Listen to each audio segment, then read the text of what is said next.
Hello, everyone. Good evening. It's so good to have you with us today. My name is Rafael Mangini. I am Vice President of the Brazil-Canada Chamber of Commerce, and I would like, on behalf of all the board, to welcome you all to this event. And of course, on behalf of the Education Commission, who has worked a lot to put this event together.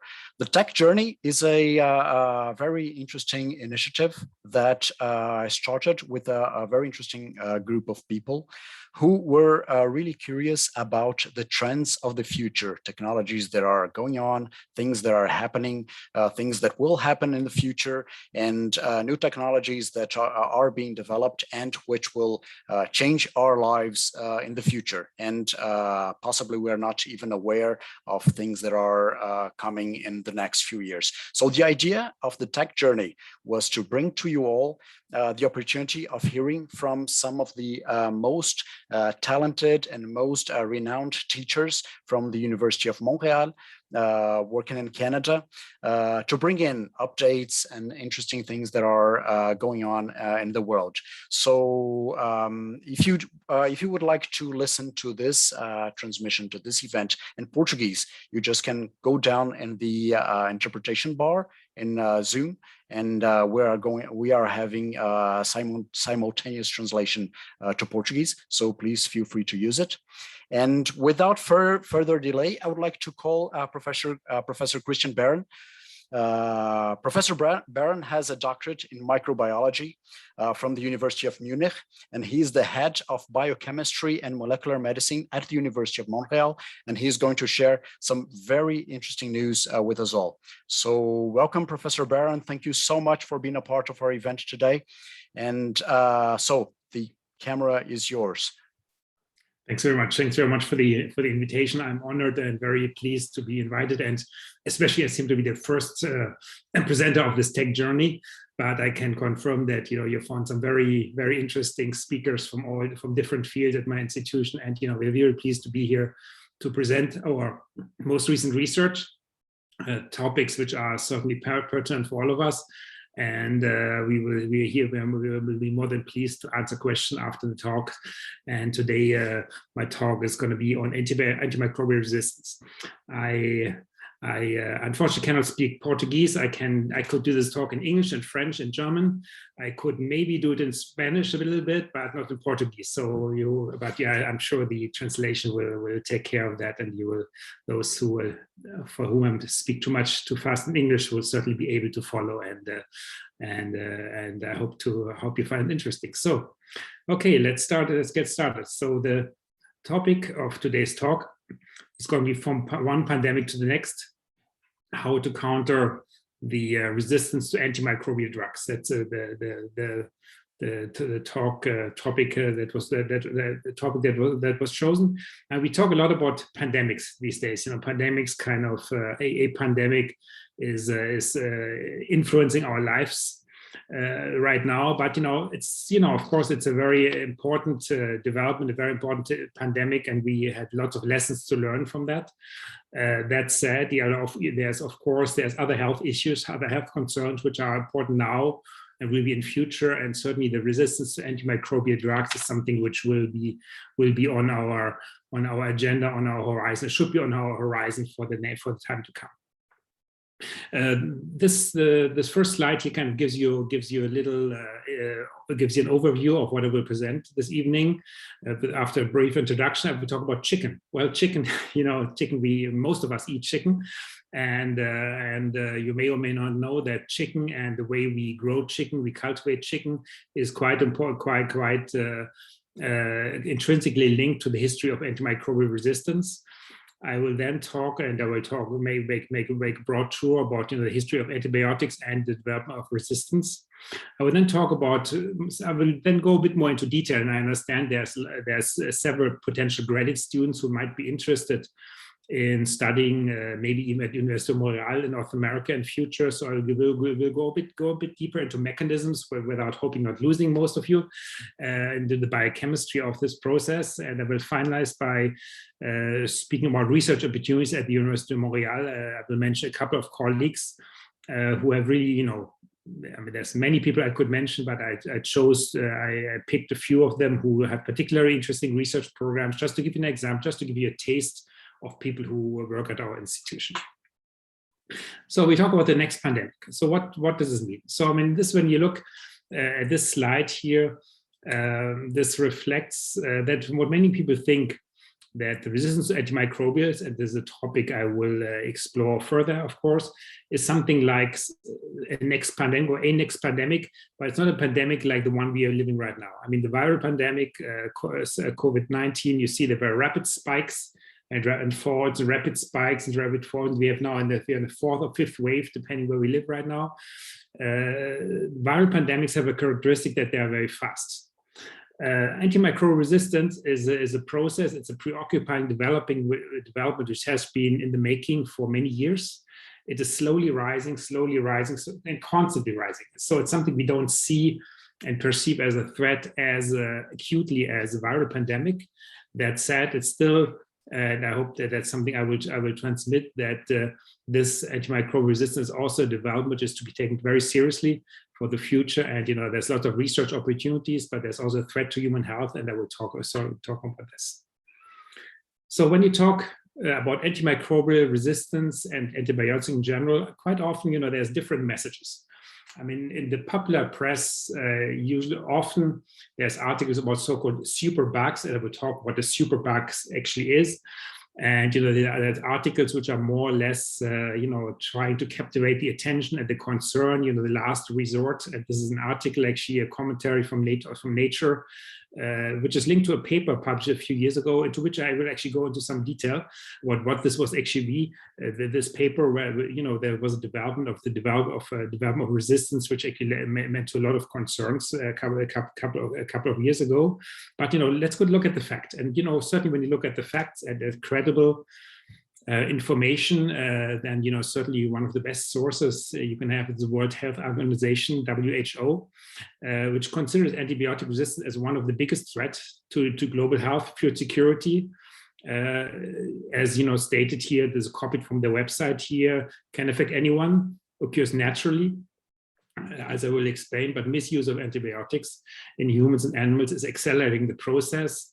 Meaning that infections cannot be treated anymore, and this has important consequences. And I will elaborate further on this. Based on this realization, the WHO and applying governments from across the planet have implemented a global action plan on antimicrobial resistance in 2015, a couple of years ago.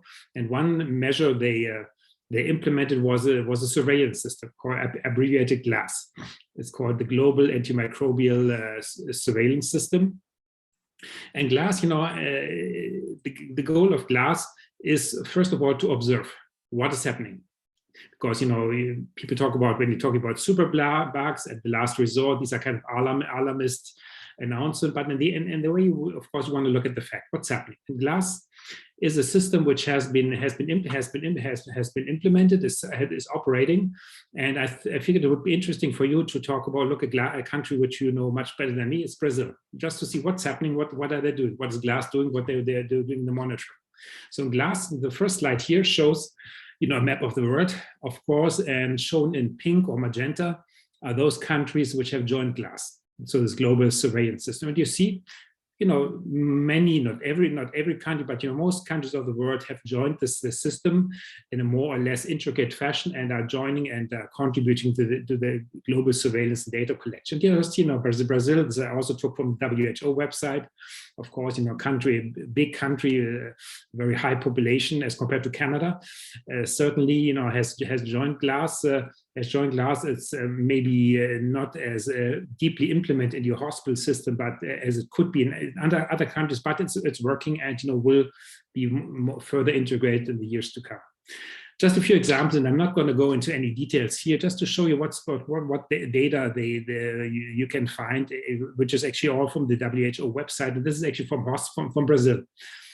So, for example, they look here at different bacteria and the resistance to antibiotic and the frequency here. of the bacteria which live in the community, meaning they are not hospital linked. But then you also look at here blood isolates, which are actually isolated in hospitals. And, the data here in detail are of course not important. But what I want to underline here is that, when you look, for example, here's, for example, one organism here, Klebsiella pneumonia. It's an organism which causes lung infections. Here 4% resistance you find in the hospital system. In the community, you find a certain lower level. But it's first of all, this is a monitoring system, and it's important certainly. Which helps us to understand what's happening across the planet. And, of course, this is not always a peak like in a viral pandemic, but, when these bars go more to the right and more to the right and more to the right over the next years, this will reflect the growing antimicrobial resistance or not, depending on what the development are. But at least this global monitoring system, which will enable us to know what's happening across the planet. So, which is very important to managing antimicrobial resistance. The WHO has also published a list of very especially critical pathogens. This was from 2017. And here, again, the details are not important, and talk about, maybe some of you who are microbiologists know this, have microbiology training, know this slide already, or at least speaks to you. It shows certain pathogens which are important as causing human diseases and their resistance here, for example, to carbapenem. And carbapenem is actually an antibiotics which are linked to belong to the family of penicillins, which are, very frequently used antibiotics, but carbapenem are actually more advanced penicillins. They're not like the original penicillins, they are more advanced molecules, which are often used as something like a last resort antibiotics when others not working. And since some bacteria have developed resistance to these drugs, they are seen as critical, and we really need new antibiotics. And when you go down the list here, you see a lot of, I would say, usual suspects, bacteria which cause infections and which have developed resistance. And we'll talk about Staphylococcus aureus, which is a very important example here as well. Our own research is in Helicobacter pylori, and I will talk a little bit about this. Neisseria, causing sexually transmitted infections, but also brain infections. So this is a long list. And, an organism which is not on here, and I think the WHO was very criticized for at the time for this, is that Mycobacterium tuberculosis is and remains the most important bacterial pathogen across the planet. There's lots of strains, multi-resistance, and especially in Africa, this organism is important. It causes co-infection with HIV and causing more than 1 million deaths per year. So 1.5 million deaths per year are caused by this bacterium, and the resistance is also on the rise for this organism. So it's certainly preoccupying in more developing countries, but also in developed countries, it's a distinction which is not always appropriate. But when you even look at Canada, seen as more like developed country, we also have Mycobacterium tuberculosis in certain populations. It is a concern for everybody, and not because so there's something to watch out for. So when you look at, ask you what could happen in future if we don't do anything, if antimicrobial resistance develops in future. And of course, sometimes it's not easy to predict these development, but there's a lot of serious work has been done on this. And I would talk about two reports which came out. The first one attracted a lot of attention, the so-called ONeill Report, published in 2016, supported by the Wellcome Trust and the United Kingdom government. And this is a report which actually concluded that if things go as they proceed right now, there could be up to 10 million deaths per year in 2050 due to antimicrobial resistant infections in future, which I think is quite a significant, quite a high number. It's a very serious, I think, concern which has been raised. That how does it compare? Of course, numbers are often abstract. What does it mean? 10 million deaths per year. How does it compare to what happens now? When you look at here, for example, and this is also from the website of the ONeill Report. From the ONeill Report, if you look at the slide here on the left-hand side, how many deaths can happen now? In 2016, when this report was published, close to cancer, 8 million deaths per year This is worldwide numbers. Diabetes, 1.5 million. Diarrheal disease, traffic accidents, 1 million. So, traffic accident is something preventable, of course, but, they happen, and it's part of our society. But right now, when you look at the antimicrobial resistance, it's about 700,000 deaths per year. Can be attributed to the phenomenon of antimicrobial resistance. And this number, which is, much smaller than cancer, is not even a tenth, but it still is already a significant number. But if you don't do anything, if antimicrobial resistance continues to rise, if the tsunami continues to rise, this could go up to 10 million. It actually kill more people per year than cancer. Cancer. The distribution is shown here on the right side, the predicted distribution, and maybe not surprisingly, usually developing countries are typically more affected by these kind of diseases than others. Maybe another comparison. I mean, right now everybody talks about COVID for good reasons, but up till now, and we are a bit more than a year in the COVID pandemic, COVID caused, at least according to official numbers, 5 million deaths, which is very significant. The unofficial numbers might be higher, could be maybe up to 10 million. Nobody knows really how many people really died of COVID. But, in the end, if we don't do anything, antimicrobial resistance could cause the same or even more death per year in 2050. So this is certainly something to be taken seriously and not to be neglected. And this is why there's widespread concerns about this phenomenon. And another report was published by the Canadian Council of the Canadian Academies just 2 years ago. And when you look at Canada, our population, we are a smaller country, even if we live on a big surface. We have 38 million people in Canada as of 2020. And when you look at the infections in Canada, there are, about 1 million per year. So, just also significant people who have bacterial infections in Canada, and resistant infections, about 26% of that, which is already significant. So how many deaths does this cause? And, this is a study which was very complex and looked also at all kinds of factors, which I will not have time to mention. Of these 250,000 resistance infections, 14,000 people died. And 4 in 10, about 5,500 people this is lives which could have been prevented. So 5,000 right now. So, which is, it is a significant number, but that is the steady state. If we don't do anything, the conclusion of this report was that right now 20% of infections are resistant to so-called first-line antibiotics, meaning typically when people are infected, have bacterial infections, are being treated by a doctor, there are certain antibiotics like penicillins and things which usually work.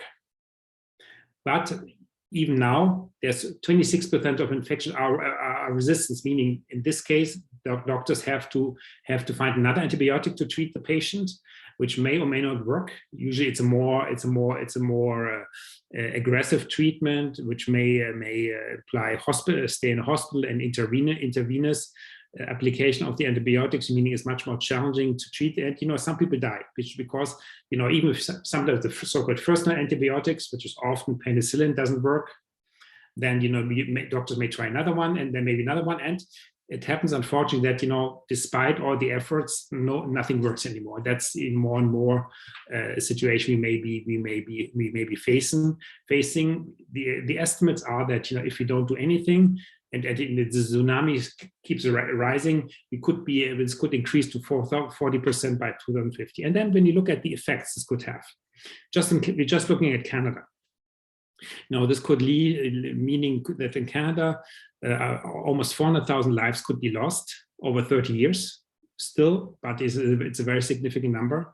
Over the next 30 years, the number, you can calculate the cost this would cause in hospital expenses for a patient. Just for example, you have a patient who doesn't respond to first-line treatment, has to be hospitalized, may need a hospital stay. You can calculate the cost for all this. And this, is very significant numbers. And of course, people who are in hospital who cannot work, this has different costs for society. So the estimates that up to $400 billion loss in gross domestic product could be caused just by the difference of 26% to 40%. of antimicrobial resistance. And then if you could reduce this, of course, this would be beneficial, but that's the situation as it is right now. And this is certainly has to be taken seriously. So now people have talked a lot about what causes antimicrobial resistance, and people talk a lot about so-called superbugs. And here I found a slide online, or kind of in the public imagination as different perceptions of what's actually be a superbug. And this is just like a very scary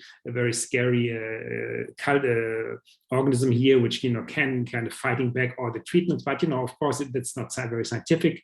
But in the end, what are superbugs? And these are typically bacteria which have developed or acquired resistance to many or most commonly used antibiotics, meaning you cannot treat them with penicillin and many other antibiotics that are usually taken to treat infection if the first-line treatment doesn't work. Some of them are resistant to the so-called last resort antibiotics, and I will further elaborate on this term. A superbug is not necessarily more pathogenic. Here I just have to make sure that people really understand why the terminology is being used. A superbug essentially is mostly described a bacteria which is very resistant to antibiotics. The bacterium as such may not be more pathogenic, but the big danger is that since bacteria can very actively exchange genetic information, the superbugs may actually transfer their resistance to other bacteria, including pathogenic bacteria. If pathogenic bacteria then acquire resistance to very many different antibiotics, then we have a problem. And that's the process of bacterial DNA transfer, which I will talk about in more detail. So why is this now a problem? Certainly, antimicrobial resistance leads to increased mortality and mobility, and typically affects more vulnerable economically and socially more vulnerable populations. The consequence would be that so-called simple or benign infections could no longer be treated. And what does it mean simply? I mean, usually most of us don't have a concept that you're infected by a bacterium, that this would actually kill you. I think we don't think about this. I mean, we know viruses can kill us. There's very dangerous viruses, and there's right now, of course, COVID can kills people. But usually, bacterial infection, we think typically they can be treated. But this is unfortunately less and less true. And I've showed before the list of the particularly preoccupying organisms which cause certain infections, which are relatively common, which could be lethal in future if they can no longer be treated. Like, here it's a sexually transmitted infection, throat infections, lung infections, tuberculosis, of course. These are very concerning here. Medical procedures. Certainly one of the big effects of the introduction of antibiotics has been that it has changed medicine in a way. In a big way, since antibiotics can be used to prevent infections and to fight infection when they occur. For example, surgeries. I mean, surgeries like cesarean surgeries for the liver of babies, hip replacements, other surgeries of the these are surgeries usually we typically think these are of course primarily surgical interventions, but typically patients are being given antibiotic as prevention so that there's no infections after the surgery. If now antibiotics wouldn't work anymore, then a surgery, just a routine hip replacement, would become much more dangerous. And just imagine nowadays for people who are more senior, like hip replacements, knee replacements, it's a kind of a routine procedure once you have a certain age. And but this could be much more dangerous if antibiotics don't work anymore and cannot protect us. Cancer chemotherapy is another example. Is often antibiotics are given as prevention for cancer chemotherapy to support the patient if they don't work anymore. Also, cancer chemotherapy could be much more dangerous. And of course, we could face the re-emergence of bacterial pandemics. So are all bacteria dangerous? And that's something also a notion that sometimes, people, I mean, right now we're living in a way where everybody is wearing a mask. People are washing their hands frequently. And, these are kind of hygienic measures, which, people have, also applied to to bacteria in the past, but bacteria, I should underline that bacteria as such are not necessarily dangerous. I mean, in fact, bacteria live with us and in us, and that's quite normal.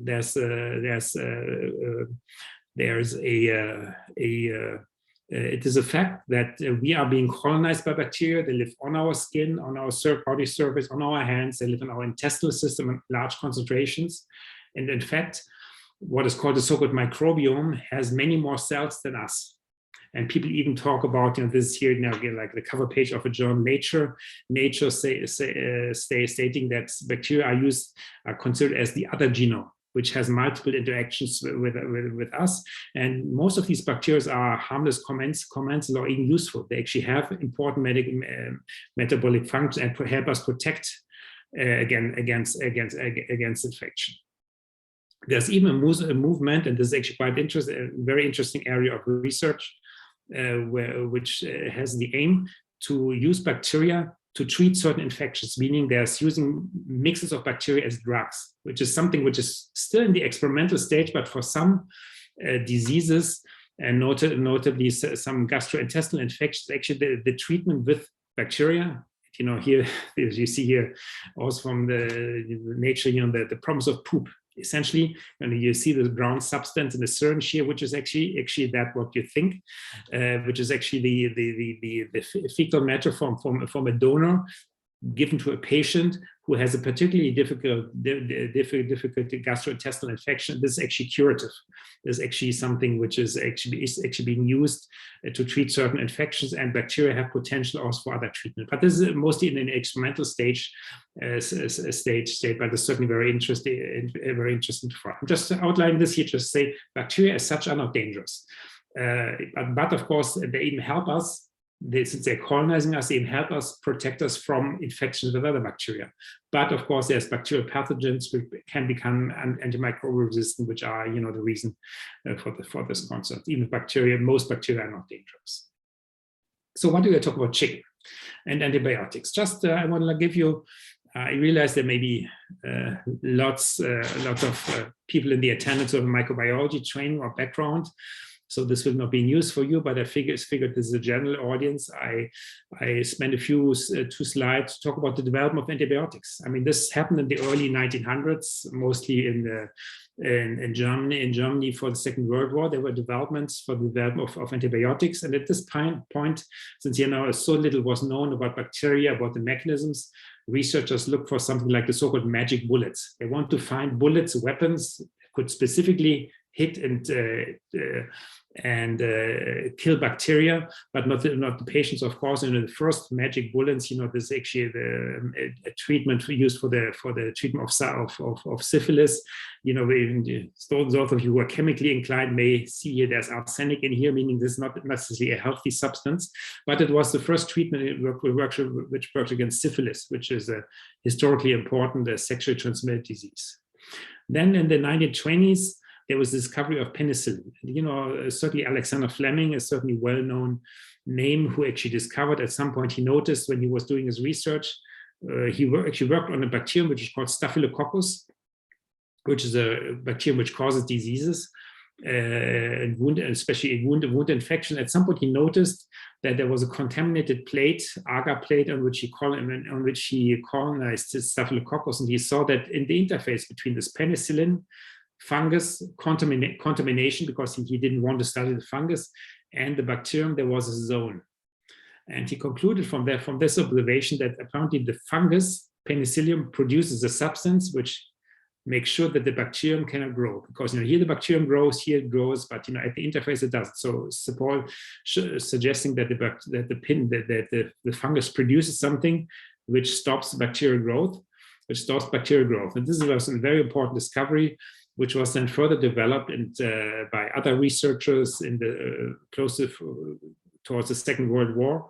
And this is actually the time when antibiotics were entered large-scale production and were actually produced, and especially during the Second World War, since there was a very difficult period in human history where there was lots of wounded soldiers, lots of people who needed treatment, because in a war, of course, people die of all kinds of causes, but a large proportion of soldiers or of people who were wounded by gunshots or by other things didn't actually die of the gunshot. But they did die because, with a gunshot or another wound, bacteria can come into your body, infect you, and this could kill. So, the Second World War was a major motivation for the development of antibiotics. But of course, there's many different needs for this development.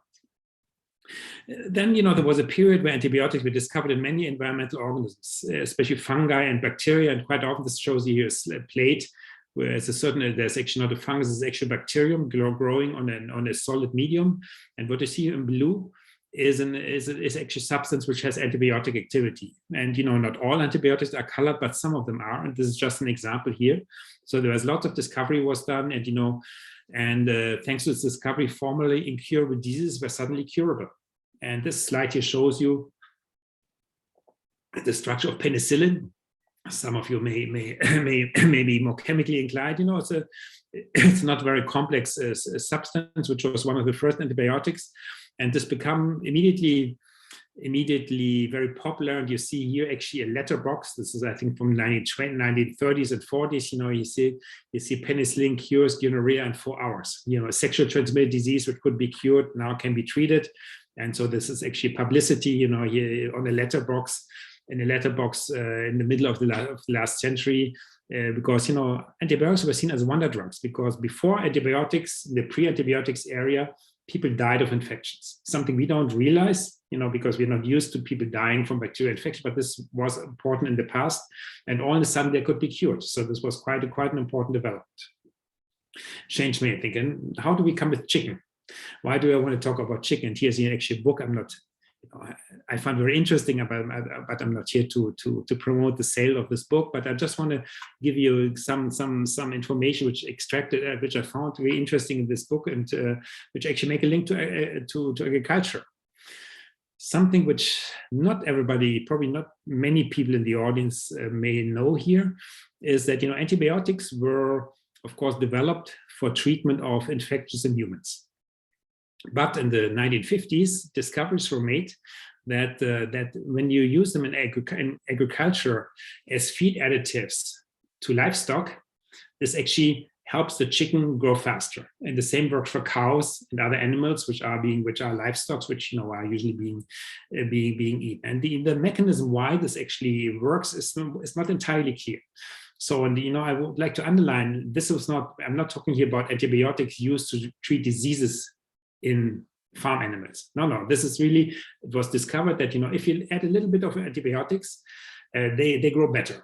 And, this of course helps with the output of the agriculture. It was widely adapted, and antibiotics were also used for food preservation. So what happened actually, so the chicken were cultivated and reserved and received antibiotic in their feed, but they were also after the treatment after the chicken were at some point slaughtered, and then they were dumped into a solution of antibiotics to make them sure that they can be preserved longer. And this was a practice in the 50s. Unfortunately, it was and the thing is that even now, when you look at the numbers, the tons of antibiotics which are being used for human medicine and compare this to use in agriculture, is actually more antibiotics are being used for agriculture and not to treat diseases. Well, treating disease in animals is one thing, but actually most of the antibiotics are being added as feed additives because they help the animals grow faster. So, which still works, but of course, there's unfortunately consequences. This was also discovered in the end of the 1950s that there were in operations which were linked to the maintenance and to the treatment of animals after slaughtering, there were disease outbreaks, and this was certainly a warning sign that people who worked in these facilities developed infections that could not be treated, which again signaled it was really a red flag that apparently resistance against these antibiotics had evolved, and these disease outbreaks led to consequences for the use of antibiotics in agriculture. So when did AMR appear? Actually very soon. And in this slide here from a textbook, the Brock shows you And again, the numbers here, the names of the bacteria are not so important, but I'm showing this here. If you remember correctly, antibiotics were developed in the 1930s, 40s of the last century. When did resistance appear? Well, actually pretty soon. Staphylococcus aureus, which is a particularly preoccupying pathogen, started researchers and doctors and medical doctors started noticing resistance beginning in the 1950s, which is relatively fast after the introduction of antibiotics. And now when you look at the bacteria, it's like, a list of laundry list of important bacterial pathogens which developed resistance successively over the last 50 years. Give you one some more information. The details are not so important. Staphylococcus aureus did not develop only resistance against one antibiotic. This slide actually I think is quite telling, showing here's Staphylococcus aureus developing resistance, and when you see a Staphylococcus aureus organism in the 1930s here, before the introduction of antibiotics, was sensitive. S stands for sensitive, of course, to all these antibiotics. These are really all kinds of antibiotics you could think of all the different classes. But here at the end, towards the end of the last century, Staphylococcus aureus had developed resistance against most of them. And even against so-called, what is called reserve antibiotics. There are some antibiotics which are usually used as a last resort. Meaning usually when people have an infection, the doctor uses so-called first-line antibiotics to treat, which usually work. If they don't work, you try something else. If they don't work, try something else. But sometimes it's like, you have a patient who is really in trouble, antibiotics don't work anymore, you give a last resort antibiotics, the reserve antibiotics, like vancomycin. But Staphylococcus aureus has also developed resistance against this antibiotic at the end of the last century, leading to bacteria which can essentially not be treated anymore. There's very few options which are available. So this is really certainly quite impressive, the ability of the bacteria to adapt to this, to all these antibiotics. In parallel, something happened which may not be easy to understand, but I think in retrospect could be understood. There was a so-called innovation gap. And this slide here from 2009 shows that there was a lot of development of antibiotics in the 1940s, 50s, until the 70s. Lots of new class, there was lots of discovery, lots of research going on, lots of discoveries of novel antibiotics. And then something happened. No major classes of antibiotics were being introduced. So this is actually somewhat some people call a perfect storm. When you see here, and this slide here on the left shows that the kind of a curve which goes down, meaning the companies which actually are doing research on antibiotics going down, companies apparently lost interest, and which considerably slowed down the development of antibiotics. There's right now very few companies which actually work still on the development of antibiotics. At the same time, resistance is increasing. And these are here just some examples. I don't go into details here. Resistance goes increasing, and companies who work in antibiotics going down and down and down. So why, why is this happening? So you could think, why is this happening? And didn't we win the fight against infectious diseases? And this is actually maybe part of the answer, because we thought with all the antibiotics developed here early in the last century, that we had actually won. And usually, to be serious, often there were situations where there's a first-line antibiotic works, and it still works in many cases. But the numbers I showed you before in Canada, and probably the numbers are pretty similar in Brazil, 26% the first line of infections, the first line antibiotics doesn't work anymore. So you need the second line antibiotics.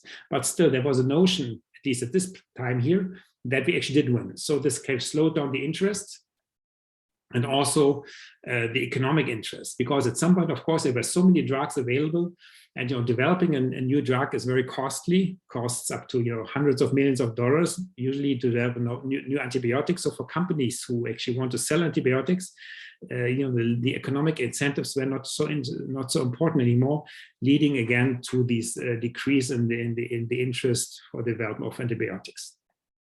This has changed.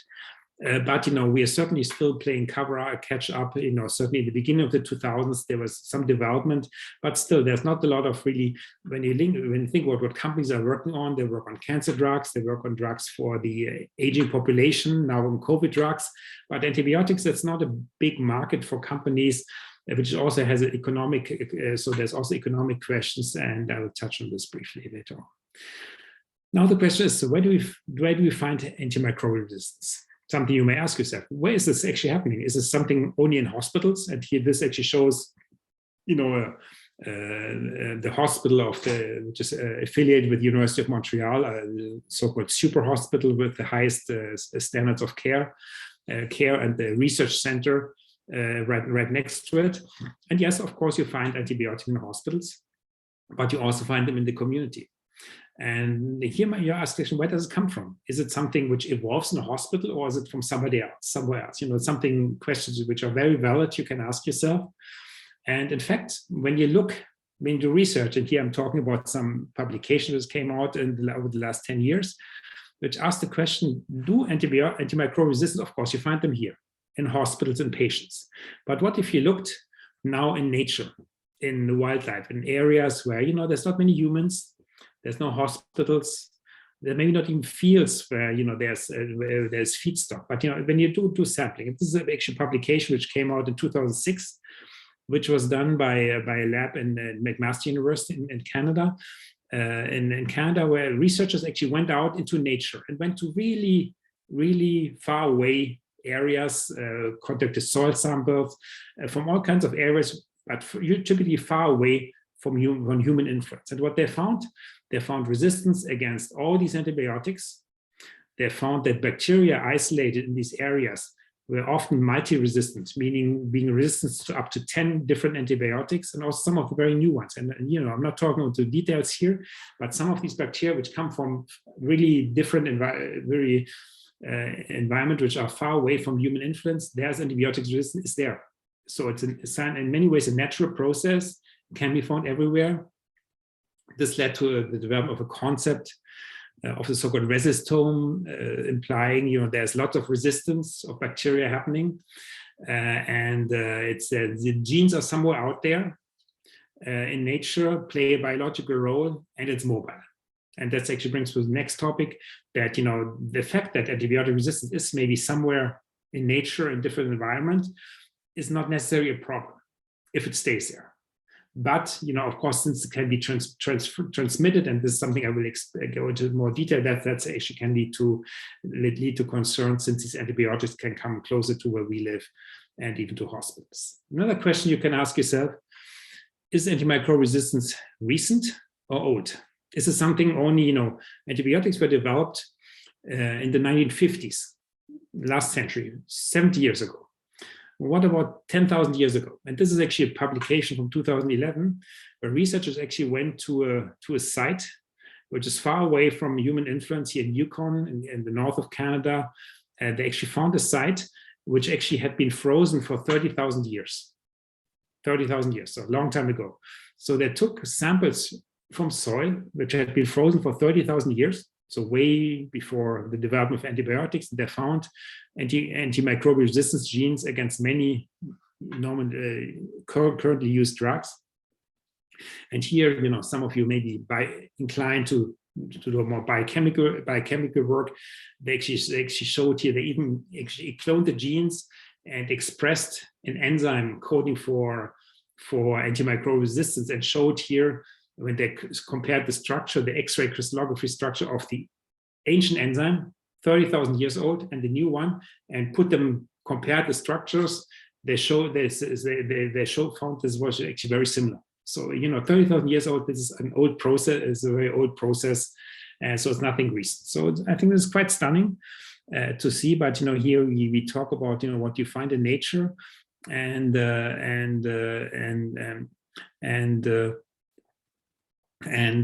which helps us also understand why this happens, how it's being transmitted, and helps us also devise strategies to do something about it. The next slides, I will talk more about mechanisms. How does antimicrobial resistance actually work? I mean, how can bacteria actually become resistant to antibiotics? And they have different mechanisms, and I will talk about some of them. One of them is permeability, meaning antibiotics cannot come in, but bacteria also have the capacity to pump antibiotics out, which is especially difficult, and I would say annoying process from the human perspective, since antibiotics can be pumped out of the cells. Antibiotics can also modify and destroy the antibiotics or actually protect the target in the cells. And the next slide, this is more for the biochemically inclined. I'll show you something. I go a little bit more into details here. And this structure here shows you on the left-hand side, shows you the envelope of a bacterial cell with something which is called an antimicrobial resistant pump.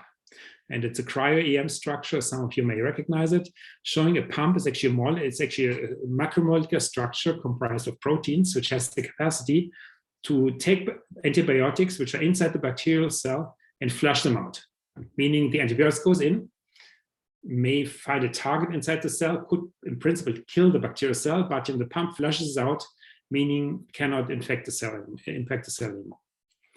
Bacteria also have the capacity to actually protect themselves by modifying the internal structure. And one target, which is especially well known, is in the ribosome of bacteria, the ribosomal RNA, and the biochemist between you will certainly recognize the structure here, which is it's a conserved loop in the ribosomal RNA of bacteria where some antibiotics bind, like erythromycin.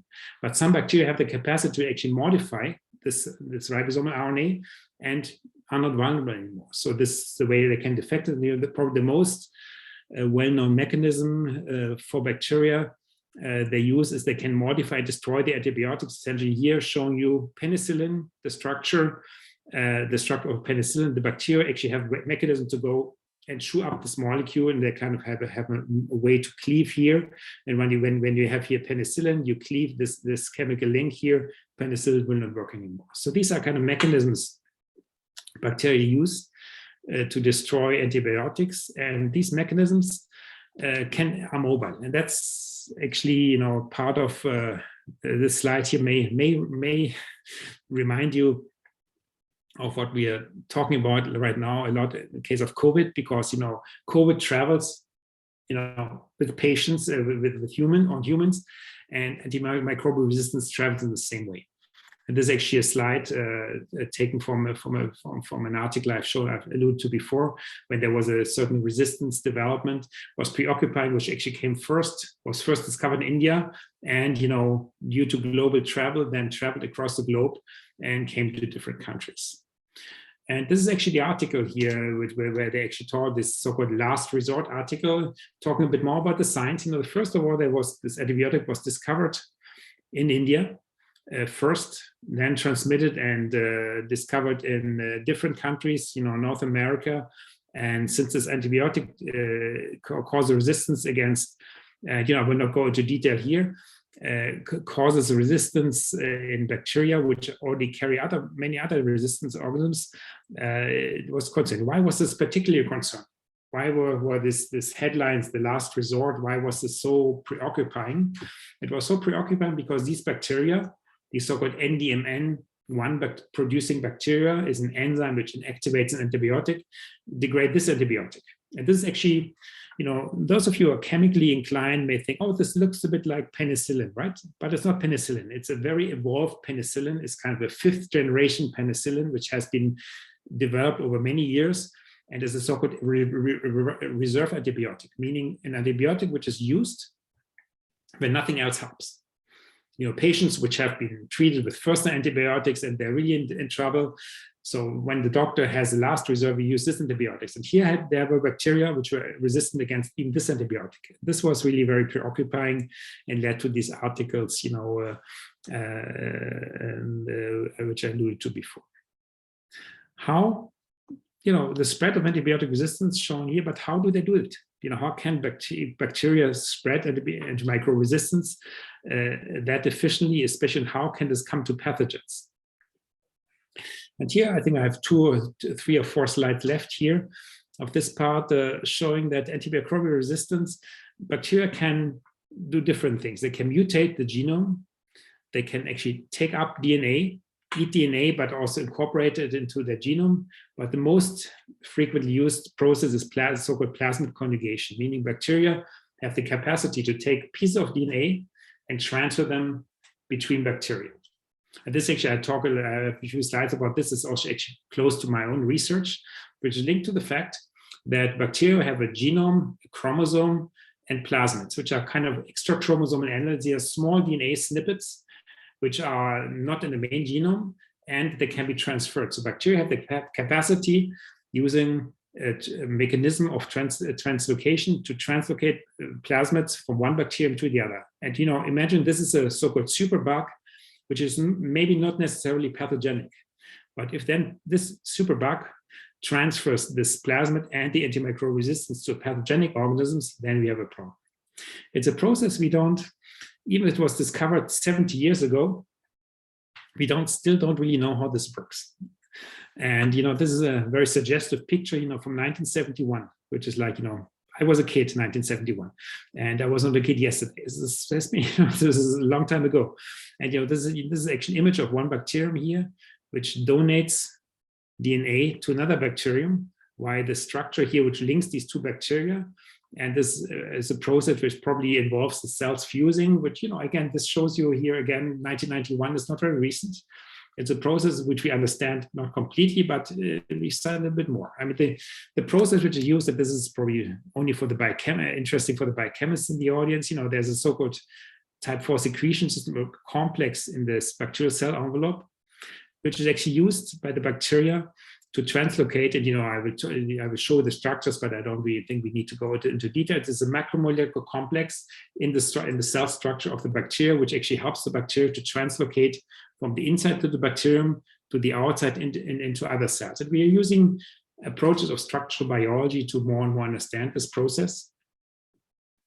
Here's a much more recent work using a so-called technique, which is very advanced, which we use a lot here in Montreal, at Université de Montreal and at McGill University in collaboration, showing images of bacteria with these structures at the surface, which the bacteria use to actually try to contact and touch other bacteria to translocate DNA. We get kind of trying to getting a picture how does this actually work, how does this look, and there's an approach which is called so-called tomography, which actually helps us more and more to look inside bacterial cells. Bacteria are very small, 1 micrometer, and then we can actually zoom in with microscope directly to see the structures which are doing. We can also look at the surface structure. This is actually a picture from my own lab, which is actually just a few weeks old. So we actually look these so-called structures here on the surface of the bacteria, which they use to touch other bacteria. We can use them by electron microscopy. You can stain them, but we also use cryo-electron microscopy. Actually, we solved the actual structure of one of these surface structure, a so-called pillows, a while ago. And you see here, there's a hollow tube with a hole in the middle, which probably serves to translocate DNA. And it was also discovered, which is actually quite fascinating, that is a complex made from a proteins and so-called lipids in the. But I think this is something, if there's more interest, we can discuss this further. It's probably only of interest for the biochemically inclined here, but this is certainly very recent research in my own lab, and other colleagues in North America and in Europe work on this as well. So what can we do now? And closing this part of the talk, certainly what can be done about antibiotics is clear. We need to develop novel antibiotics and combination therapies. Certainly a question which is not linked to usually the natural science and the medicine, but as I mentioned, for many companies it's not really interesting to develop novel antibiotics because there's no economic incentives. But this is also something which is actively being worked on by different measures taken by governments to actually make sure, and this is really something evolving, to make sure that there should be more interest in companies to develop antibiotics. It's certainly something which would be very helpful to change the situation. Needless to say that existing antibiotics should be used responsibly, only when they are needed. And certainly the question is the use of antibiotics as growth promoters in agriculture is certainly something which is certainly preoccupying, and certainly should be limited, and has been limited in many countries already. What we also should be doing, of course, improve diagnostics and monitoring, and the glass system I introduced before, so that we see what's actually happening. Surveillance, we need to know what's happening, what the tsunami is coming, which will allow us to predict and develop novel approaches. And last but not least, also an area I'm myself very interested in, is the development of antibiotic alternatives to antibiotics, like vaccines, phage therapies, antiviral drugs, and inhibitors of the conjugation process. So there's lots of strategies out there to do something, but there's really ongoing research. And I'm mentioning this because it's important certainly to show what's been happening and to develop strategies to counter this development. So just to make sure that the tsunami, which is rising, is not flooding us and washing up away. But it would certainly be require coordinated efforts across the planet to do that. I'd like now to finish just with a few examples of research opportunities at Université de Montreal, show you a few researchers who have done very interesting research, like Dr. Brun, who was recruited 2 years ago. He works on bacterial cell biology. He's really a basic researcher. And what he wants to understand is different bacteria.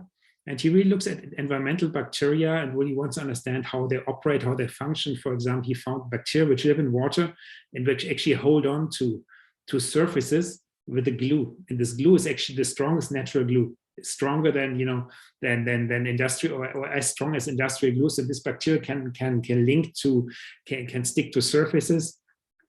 He has shown, he is using fascinating approaches of imaging, of microscopy, to show these surface structures which the bacteria use to move across surface. They can actually dance.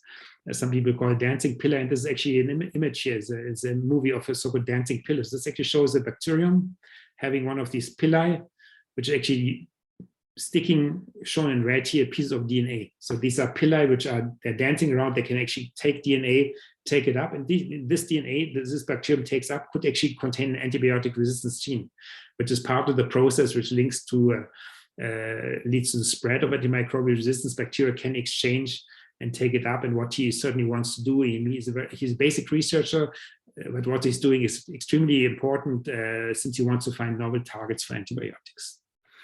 Dr. Daigle is also in the microbiology department. She works on Salmonella species, which is an organism which is very dangerous, especially in developing countries, killing lots of people, especially children, causing food poisoning. And she wants to understand how this organism evolves, wants to understand the molecular basis of the operation of this organism, and especially want to understand how this organism adapts to different species, to humans and animals. So there's also researchers who has very interesting projects.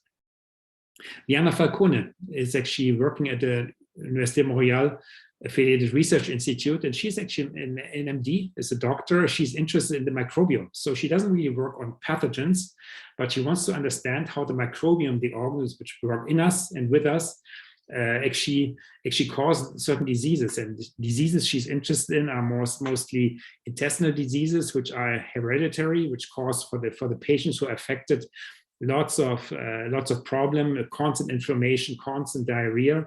And she wants to understand how these genetic diseases cause this process, which is actually quite frequent in Canada. And she's an MD, she's a medical doctor, and also works in long COVID syndrome, and want to understand how the microbiome and the immune response interact, and to find better treatments for these inflammatory conditions. For some reasons in Nordic countries like Canada, also Northern Europe, these diseases are more frequent than in southern countries and warm countries like Brazil. So there's a significant part of the population affected by these diseases, which are linked to the microbiome, and she wants to help understand how this works and develop better treatments. Dr. Vinci is one of our superstars. He works actually, I showed the hospital I showed you before.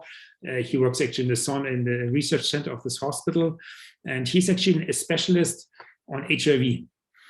So he's a virologist, and like many researchers, and also Dr. Vinci, last year, for reasons we all understand, he actually switched part of his research to work on SARS-CoV infections. And he's actually somebody who does very interesting work, looking highest resolution electron microscopy approaches to look at how the virus binds to the cell, enters the cell, and he also studies the immune system. and he wants to develop innovative approaches to understand the immune system response and to block entry into the cell. Also, Bertrand Routy is a colleague of him. He's a medical doctor as well. He's also in the area of microbiome research, and he's interested in also a very topic I find very fascinating. He wants to understand how bacteria and cancer interact. I mean, there's an approach which is very promising, has been seen as increasingly promising. It's called the cancer immunotherapy. It's a therapeutic approach to treat cancer. And he is one of the pioneers who actually found effects on the microbiome, meaning the bacteria, which are usually harmless, don't cause diseases, but there's some bacteria. If you have some bacteria, cancer immunotherapy works for you. If you don't have the right bacteria, it doesn't work. And who are the good bacteria, who are the bad bacteria, and why some people don't have the good bacteria and therefore cannot be treated with cancer immunotherapy. That's something he wants to understand. It's also very fascinating research, again, it's not really linked to antimicrobial resistance, but he wants to understand how does the bacteria which live in us, how do they contribute to our health, and how can they be exploited to advance treatment. Dr. Serhichos, a colleague of mine, he's an evolutionary biologist. He's a more computational, he has lab-based research, but he's also a computational researcher. He's somebody, his research in the area is the evolution of antimicrobial resistance.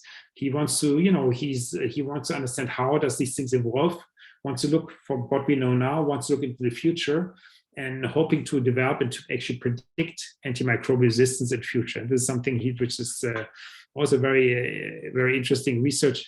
He's also interested in COVID research because, like many of us, we would like to see how the pandemic is working in future, but also, certainly working on this slow pandemic of antimicrobial resistance is also important to use all our imagination to predict of what's happening. And, just last but not least, I talk a little bit about my research lab with the last slide. We are interested in the process of conjugation, and I showed you a slide before, but we also work on a bacterium which is called Helicobacter pylori. It's actually a bacterium which is very widespread, causes in about half of the human population.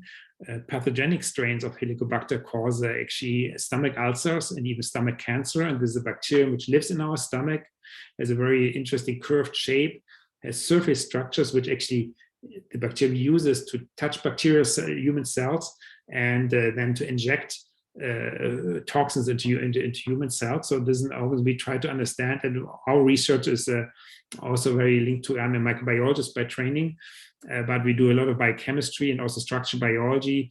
Since you want to develop small molecules, in this actual structure for my lab, where we actually have an enzyme which is part of this machinery, which erects the structure on the surface of of Helicobacter pylori, and we actually found a small molecule which inhibits this machinery, and which we will hopefully will apply in future, and hopefully we'll be able to develop better treatments for people affected by this organisms. Yeah, to conclude in thanking my co-workers. There's currently 6 researchers, PhD students, master students, postdoc, undergrad students in my lab, and our collaborators and the funding system.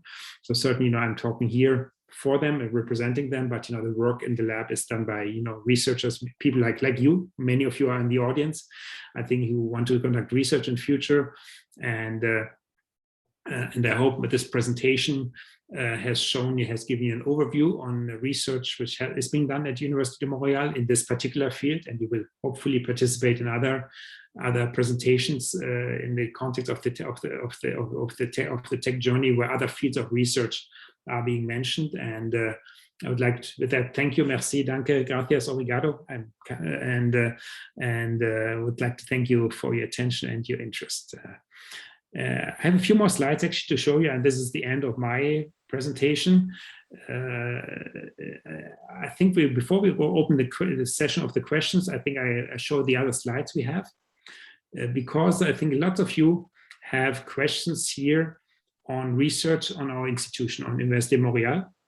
I think I have 5 slides here, and we are very pleased today. We have Carla in the audience, who is actually a specialist from the recruitment office, who is there to answer to all your questions on our institution.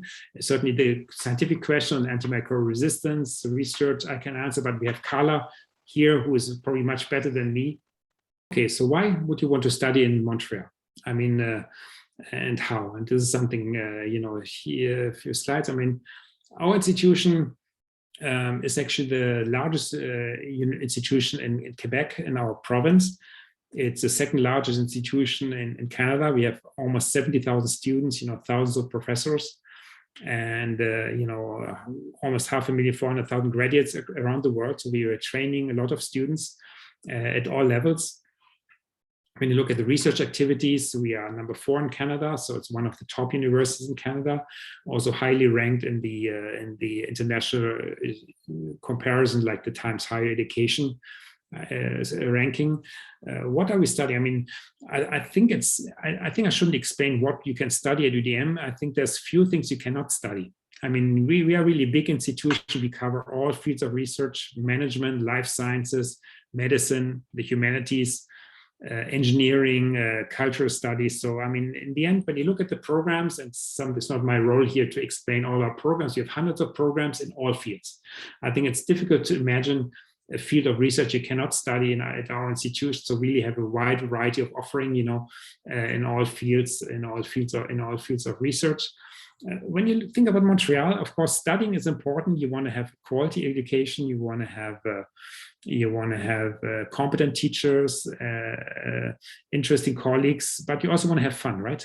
Especially when you're young and when you're a student. And, you know, certainly Montreal is a place which is very popular because you can work here. The quality of the education is of the highest international standard, but it's also a very good city for students. And when you look at our population, Montreal has about 3 million inhabitants. If you look at the larger Montreal area, and we have about 200,000 students. So there's almost 10% of the population is student, meaning it's a very young city, very cosmopolitan. People are from all kinds of places. And most of our students are bi or trilingual. So I mean, here I speak in English, but you know, as you probably know, Université de Montreal is a French institution, but usually students speak English and French. And when they're immigrants, like me, we usually speak a third language. So I speak German at home. And many people in Montreal actually speak 2 or at least 2, or not, if not even three languages. And you know, this makes a very cosmopolitan city and very lively and very attractive, especially for young people. I mean, there's guides. I'm sure there's, you know, information you can find on our website. And Carla is here to ask all questions. But you know, there's lots of information you can find. Also in English language. I mean, we're a Francophone institution, but certainly at the graduate level, we have a lot of students who are not Francophones. So we train, of course, we always encourage. I mean, the French culture is so rich and interesting. We encourage everybody who comes here to learn and immerse in French, but you can have your training to a large part in English. And, you know, hopefully we learn French over time, you know, we're really very open and accommodating for everybody who wants to come here. And I think that's the end of this presentation. And I'm sure Carla, and I think at this point we can go to question period. And I'm sure Carla will be happy to answer any questions linked to studies to which I cannot answer. With that, I thank you for your attention, for your time, and we're happy to discuss further. Thank you. Hi, Carla. Welcome. Thank you so much. Professor, thank you so much for the talk. It was really interesting for all of those of us who are not in the microbiology segment, and we hear so much about it. We have some questions that people sent to us, and I'm going to read you the first. It's from Ronaldo Ramos, who is the president of CCBC. Dr. Barron, I always thought that every living being had at least one powerful predator on Earth, but it does not seem to be the case with superbugs. Is this correct? Apologies for my very basic question, but my background is in engineering. I mean, bacteria have a limited lifespan, and they can. In the end, there's always a balance. I mean, a bacteria can grow, and like us, we grow we live for a while and then we die. And even superbugs, you know, at some point they may not be able to resist, and they may not be able to be killed with antibiotics, but at some point also they find a natural end. So it's not like, you know, superbugs are flooding the planet, are flooding the world. You know, at some point they also reach their limits. And for example, you know, a bacterium which is very pathogenic and kills a host cannot move anymore. So, you know, it could be the end of the superbug. You know, imagine you have a superbug which kills me, I'm dead. And then, you know, that's also the end of the superbug because it may not be able to spread anymore. So there's also a natural limit, and, you know, nature, nothing dominates nature. There's always a natural end, and nature finds its balance eventually. We have another question from Elena Leal. Excellent lecture, Dr. Barron. I'm amazed. I would like to know your opinion on ways we can handle resistance bacteria in wastewater. Are there methods focusing on biochemical aspects of microorganisms that can be explored as targets for water treatment? Thanks in advance. Mm-hmm. I mean, in the end, certainly the monitoring of wastewater is an important approach. We can see what is going on, but in the end, the wastewater is not. In the end, I think if we want to prevent that bacteria with antimicrobial resistance come to wastewater, we have to start earlier. For example, you know, use antibiotics responsibly, not flush them down the drain, not use them excessively in agriculture. This will also limit the number of bacteria which are antimicrobial resistant in wastewater, because once they're in wastewater, you know, they are out there and can essentially also transmit the antibiotics resistance. I think with antibiotics we have to start earlier, but, you know, the monitoring of wastewater is certainly very important. It's also done for COVID research right now. As you know, probably Brazil does the same thing. We monitor with the wastewater to see how many infections, because the infection is somewhere else, but in wastewater we see it. We can monitor what's happening. So wastewater is very important here.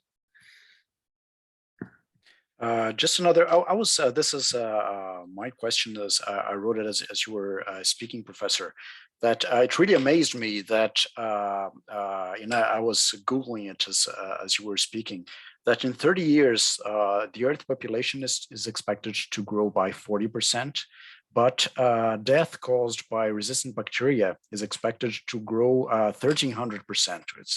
It's a much larger growth than our population. Does this mean that bacteria are mutating and changing faster that we can respond to it, or that if the efforts that we are doing to contain infectious diseases are causing those bacteria to evolve faster, and that we are losing this race against these mutations and changes? I'm actually more optimistic, and I think, but we have to get our act together and start entering the race. I think we have seen last year a virus, not a bacterium, which was kind of, you know, spreading and causing all kinds of things. And within a year, we have beaten it. I mean, there's lots of issues to still be solved. And as you know, when you talk about COVID, the fact that some people for various reasons don't want to take the medicine or the vaccine is an issue. But from a scientific point of view, COVID is done, is over. There's vaccines, there's treatments coming on the market. We have beaten it in a year. Antimicrobial resistance is more complicated because it's more diverse. It's not one virus, one target. But I think if humanity puts its imagination to it, we're going to prevail. But we have to be vigilant. We have to monitor and do what is necessary to be aware of the tsunami which is coming and react and prepare ourselves. But I'm optimistic that science will prevail. So another question: we are causing bacteria to become stronger, and we do this through various practices, including some which are taught at medical schools. That the way we handle, doctors handle antibiotics and the practices that we have. Are those practices being changed in our medical courses? I'm pretty sure. And nowadays, a medical school is at a very different level. and what is being taught on the use of antibiotics. When I was younger, and this is like stories from my childhood. My dad would come home and show an antibiotic prescribed by the doctor against the flu. Nowadays, this is almost a case of malpractice. I mean, nowadays, no doctor trained nowadays would prescribe antibiotics against the flu because it doesn't work, right? Flu is caused by a virus. But 30 years ago, maybe there was a different perception. But nowadays, the training in medical schools is certainly up to date, and doctors are aware of what they have to do and when they can prescribe antibiotics, and at what point, and that this should not be abused. Okay, Professor, just one last question. This is an interesting one. Due to the pandemics, we all learned a lot about vaccines against viruses. And, there are lots of different types of vaccines and, lots of new technologies that came on. And now no one, most of, regular people didn't hear about like vaccines that work on a genetic level and things like that. Are there any breakthroughs going on and on the development of antibiotics? I mean, research at the research level, there's new developments, new molecules are being developed. What holds us back is that certainly, I mean, the amount of research is being done and being financed. I think we need to go much more broadly and develop many more molecules, because antimicrobial resistance is not caused by only one organism.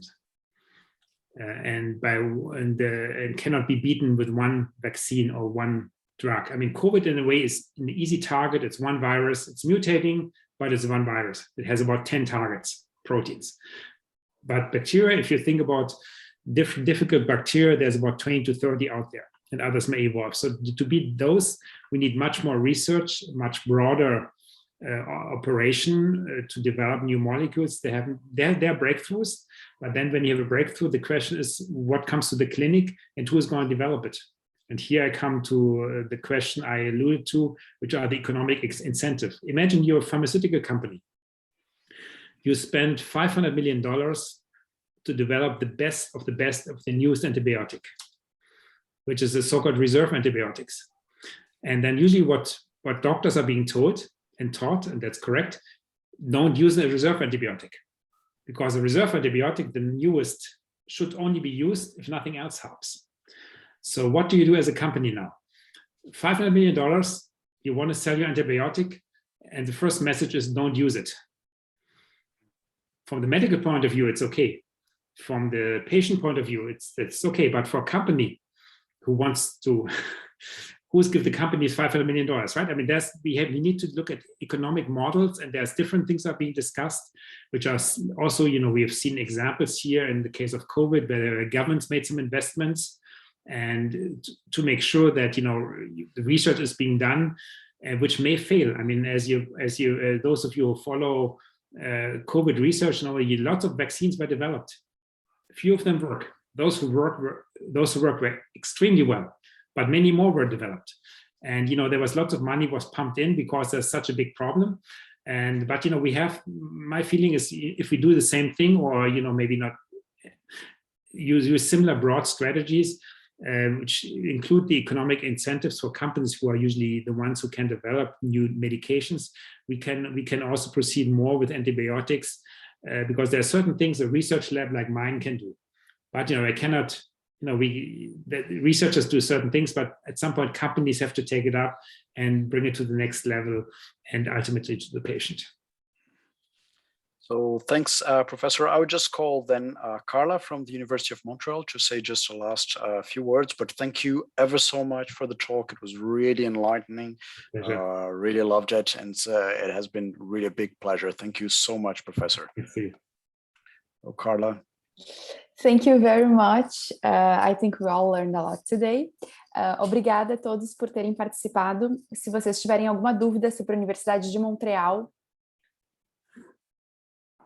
a gente trabalha, então, desculpa que eu estou ouvindo a tradução ao mesmo tempo. Vocês podem escrever para a gente no nosso Instagram, UDM Brasil. Também temos um e-mail, brasil@omontreal.ca. Então, a gente responde em português, se vocês quiserem se candidatar para algum mestrado, algum doutorado na Universidade de Montreal. Saiba que tem uma comunidade brasileira na UDM. Muito obrigada a todos. Pessoal, boa noite a todos, muito obrigado.